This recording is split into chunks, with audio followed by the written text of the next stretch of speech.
160/90. That is a little high. But it's understandable with all the stress, Marjorie. Everything else is just fine. So I'm not having a heart attack? No, just a little hypertension. I'll call in a prescription for you at Dalt's. Okay. Nothing to worry about.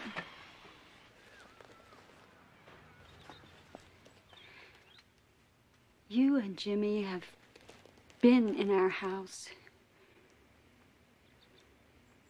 We've been in yours. My husband is a moral man. Problem is, so's mine.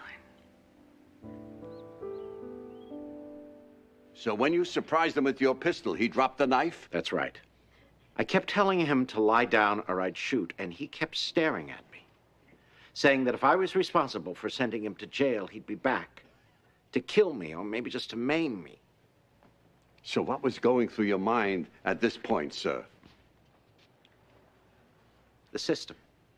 The system? I kept thinking about the overpopulation of the prisons, how violent criminals are being set free earlier, how they come out of prison more dangerous than they go in, how he probably would be out in 3 years, and I was afraid. You were afraid that he would kill you? When he talked about killing me, that was one thing. But when he threatened my kids, my children, I said to myself, no. I will not let this man harm my family. I will not. So what did you do? I looked right into his psychotic eyes and I pulled the trigger. Quiet. That's enough. You people be quiet. Thank you, Mayor Pugen. I have nothing further.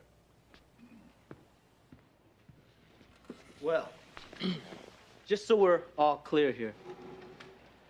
Now, you're not claiming any diminished capacity or insanity when you pulled that trigger. To the contrary, it was probably the sanest moment of my life. I said that's enough. I'm warning you. One more outburst, and I'll take prisoners. Did you know, sir, it is illegal to carry a concealed weapon?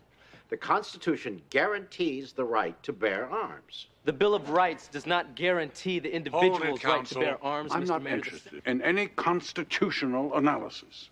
Save it for the appellate courts. Now, according to your testimony, you shot the victim because you were afraid he would come back 3 years later to harm you or your family. That is correct. You had no fear that he would harm you at that very second. That is correct. And you believe you were justified. Absolutely. Proud to stand up in court today and say so. I am not proud of killing another human being, but I will not engage in recrimination. Well, if you were so convinced of your merit, Mr. Mayor, why at first did you lie? Why did you tell Sheriff Brock that that knife was pressed against your throat when you fired?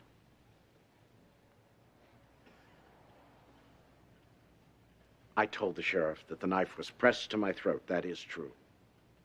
I also told the sheriff that I was in fear for my life at the time I discharged. Also true. The sheriff then inferred that the knife was pushed to my throat at the very second that I discharged. The next day, when he particularized his questions, we set the record straight. You never lied. I never lied. I think you did. Well, then it's settled. After all, we're gathered here to learn what the district attorney thinks. Okay, that's I enough. completely object to that man. Wombow, sit down. Do you have anything else? Mr. Littleton, do you have any more questions? No, I'm done.